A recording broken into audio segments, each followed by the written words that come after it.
Você já parou para pensar por que algumas empresas acabam apresentando retornos melhores do que outras durante longos períodos?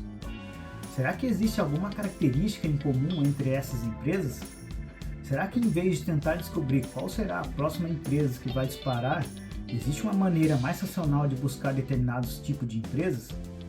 É justamente aqui que entra uma das ideias mais interessantes do mundo dos investimentos, o investimentos por fatores. E hoje eu vou explicar de maneira muito simples o que são esses fatores, de onde surgiu essa teoria e no final vou mostrar como eu aplico algum deles na minha própria carteira. Então já deixe seu like, se inscreva no canal e ative o sininho para não perder os próximos vídeos e bora lá pro conteúdo! Antes de falar dos fatores, vamos simplificar bastante o conceito. Um fator é basicamente uma característica de um grupo de investimentos que pode ajudar a explicar diferenças de risco, retorno ao longo do tempo. Por exemplo, imagine duas empresas. A primeira é uma empresa enorme, muito conhecida e bastante valorizada pelo mercado. A segunda é uma empresa pequena, menos conhecida e negociada a um preço relativamente barato em relação aos seus fundamentos. A teoria dos fatores tenta descobrir se características como essas, igual tamanho, preço, qualidade, rentabilidade e outras, estão relacionadas aos retornos que os investidores recebem ao longo do tempo.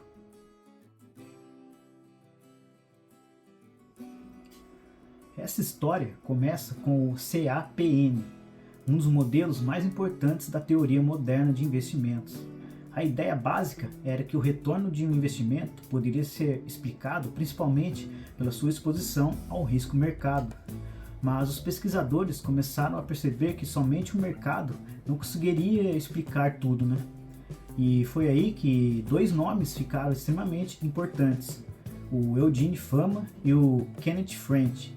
Na década de 1990, Fama e French desenvolveram o famoso modelo de 3 fatores, adicionando aos mercados os fatores size, que representa o tamanho das empresas, e o value, que representa empresas relativamente baratas, né, em relação aos seus fundamentos.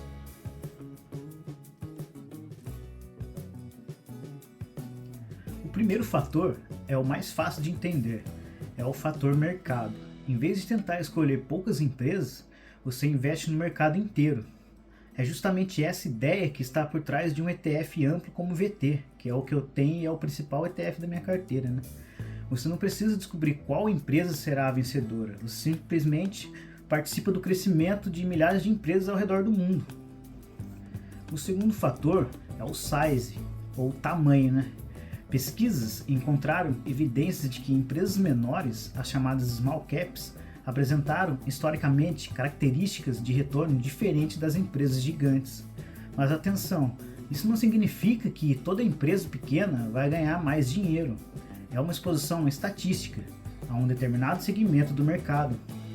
E o terceiro fator, galera, é o fator valor, que junto com o anterior, que é o de tamanho, e esse de valor, são small caps, empresas pequenas e de valor que são baratas, são a base do que eu mais gosto assim, nessa estratégia, né?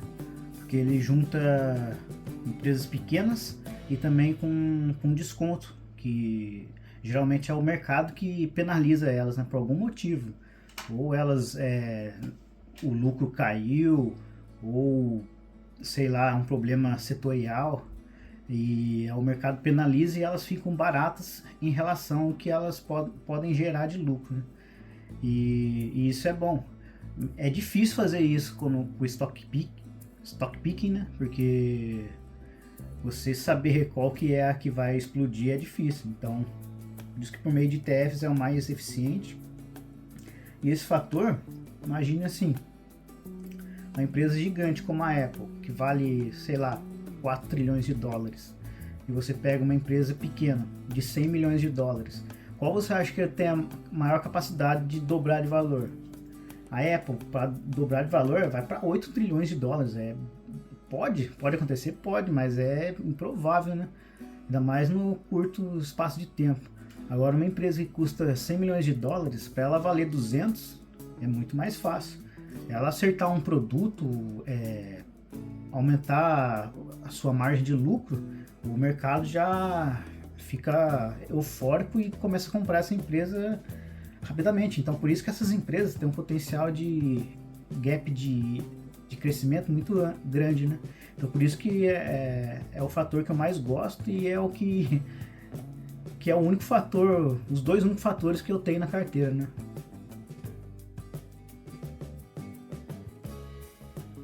E a pesquisa não parou por aí.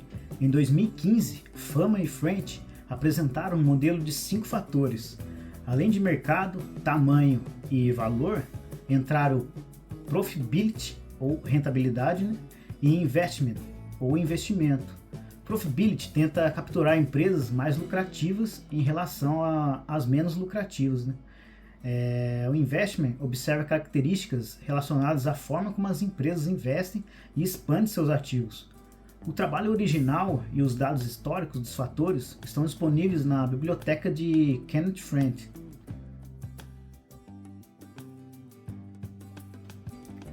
Mas quando falamos de investimento por fatores, não estamos limitados aos 5 fatores de Fama e Friend. Outras pesquisas estudam outros padrões, e entre os fatores mais conhecidos estão de fator momento, quality, que seria qualidade, low volatility, que seria baixa volatilidade, e high yield, né? A MSCI, por exemplo, trabalha com 6 fatores principais: o value, o size, o momentum, o quality, o low volatility e o high yield, né? O fator momento é talvez o mais intuitivo. A ideia é que as ações que tiveram um desempenho forte recentemente podem continuar apresentando força durante determinados períodos. Basicamente, quem está subindo pode continuar subindo, né? Mas isso não significa que uma ação vai subir para sempre. O momento também pode sofrer reversões muito fortes em alguns períodos. Já o fator qualidade procura empresas com características financeiras consideradas melhores. Por exemplo, boa rentabilidade, balanço saudável, geração de caixa e negócios considerados mais robustos. A ideia é: empresas de maior qualidade podem apresentar características de retorno e risco diferente das empresas de baixa qualidade, né? Já o de baixa volatilidade é um fator bastante curioso. A ideia é buscar empresas que apresentem menor volatilidade, né? Já está no nome. Isso parece estranho, afinal não deveríamos ganhar mais justamente assumindo mais risco? Pesquisas encontram evidências de que ações de menor volatilidade podem apresentar bons retornos ajustados ao risco em determinados períodos. Mas, novamente, menor volatilidade não significa ausência de risco, hein, galera? Cuidado na hora de escolher esse tipo de fator. E temos também o fator high yield. Aqui estamos falando principalmente de empresas que apresentam dividend yields elevados. Mas existe uma armadilha. Um dividend yield muito elevado não significa automaticamente que a empresa é boa. Às vezes o dividendo parece alto, simplesmente porque o preço da ação caiu bastante. Por isso, estratégias mais sofisticadas costumam combinar dividendos com outros critérios. Então, galera, antes de focar em estratégia de dividendos, saiba que, tipo um exemplo, o dividendo é sobre é calculado sobre o valor da ação, né?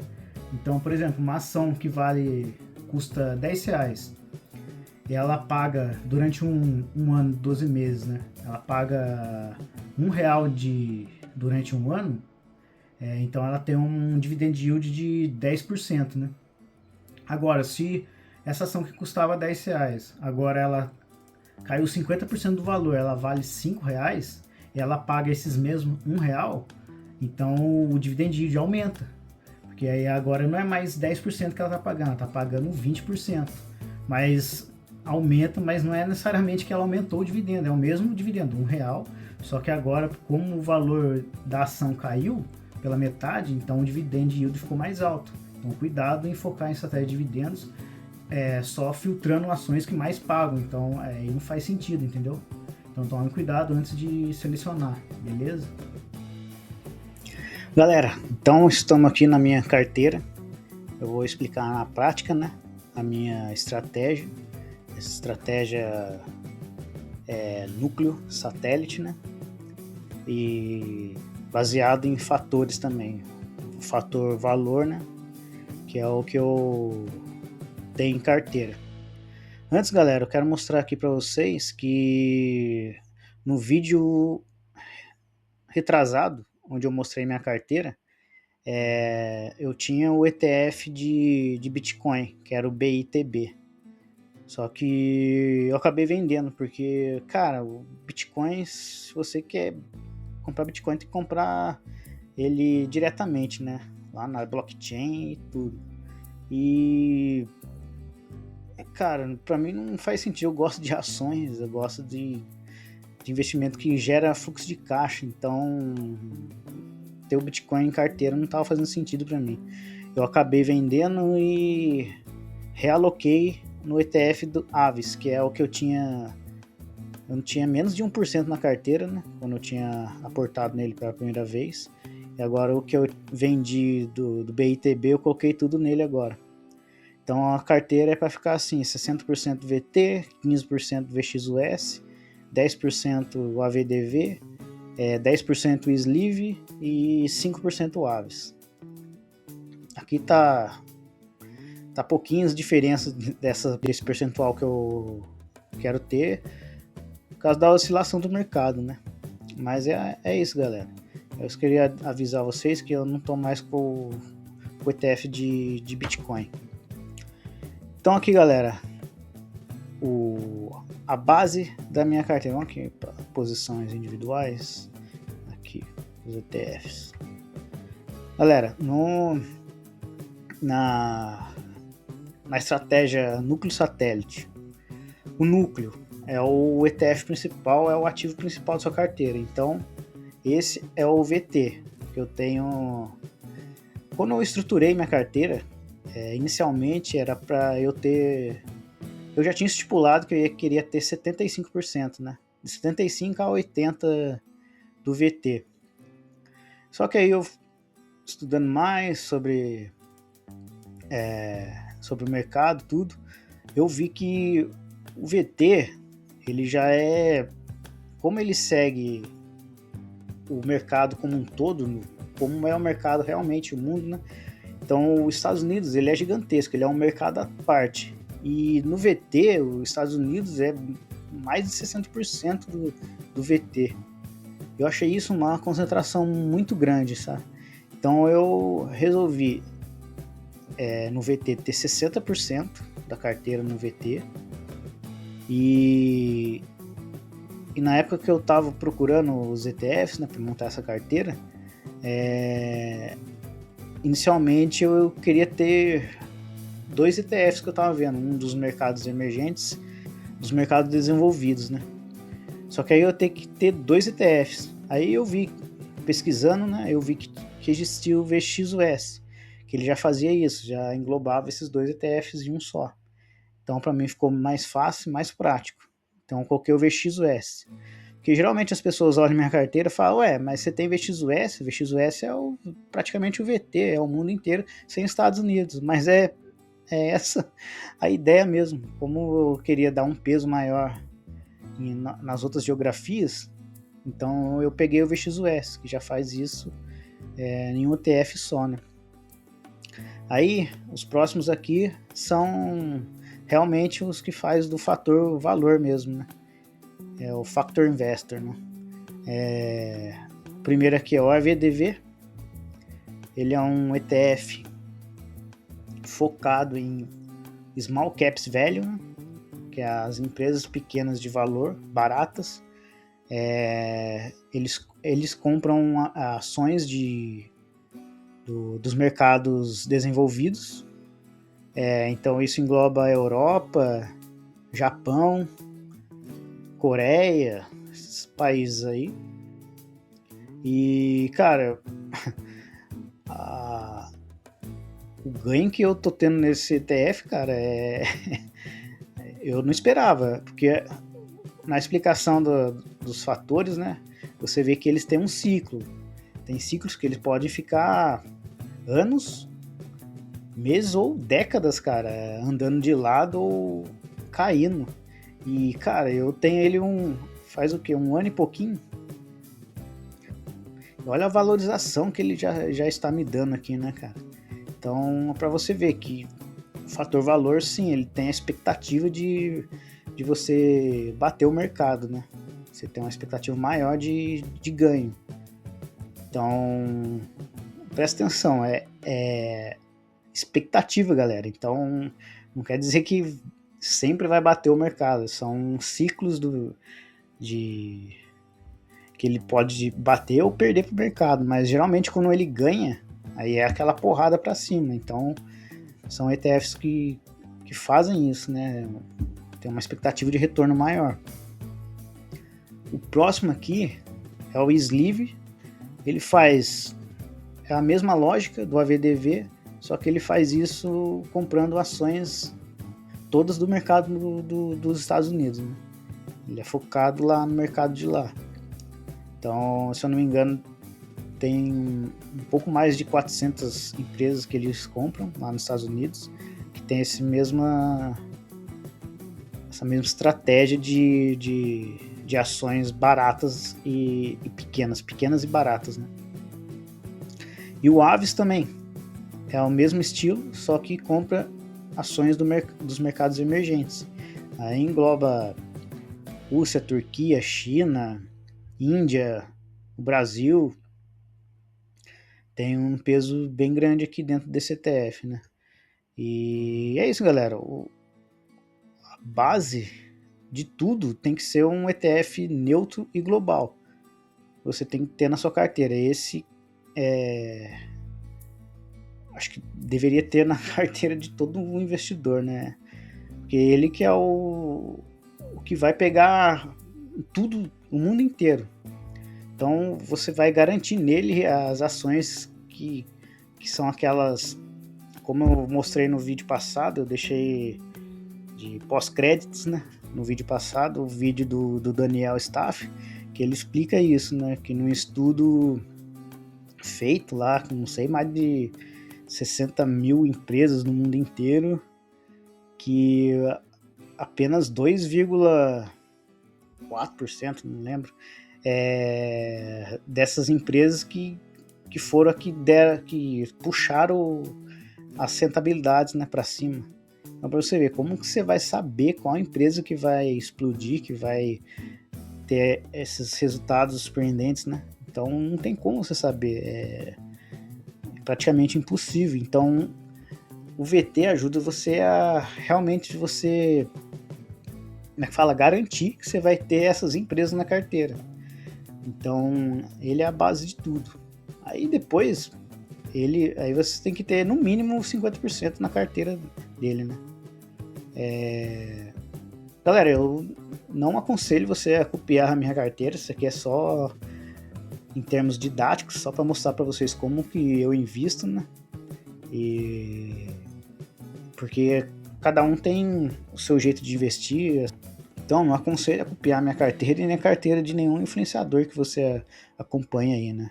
O que eu falo para você estudar é um ETF amplo global. Aí você pode ver qual que você quer. Se quer investir pelo Brasil, os dois que eu mostrei no vídeo passado, o WRLD11 e o VWRA11. Aí você investe pelas corretoras aqui do Brasil mesmo. Se você for investir no mercado americano, é o VT. Ou se você já quiser partir para que é o melhor dos mundos, que seria os ETFs irlandeses, aí é o VWRA, né?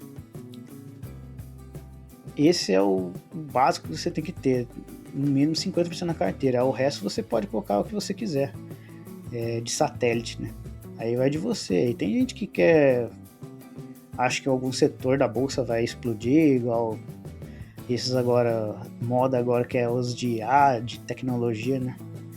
Eu não gosto de expor esses setores, a nenhum setor, né, na verdade, porque é tipo uma aposta, né? Você tá apostando que aquele setor que é o que vai crescer, ninguém sabe, cara, qual que vai. Agora, diferentemente disso, é você focar nesses fatores que eu expliquei no vídeo, né? Que eles tiveram sim um estudo que comprovaram, né, que eles têm uma grande expectativa de dar um retorno bem acima da média dos índices, né?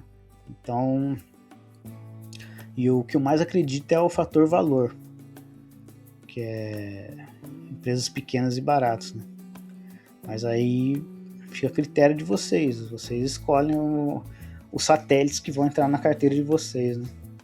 A única coisa que eu peço é o ETF neutro global, esse tem que ter, não tem como. Beleza, galera?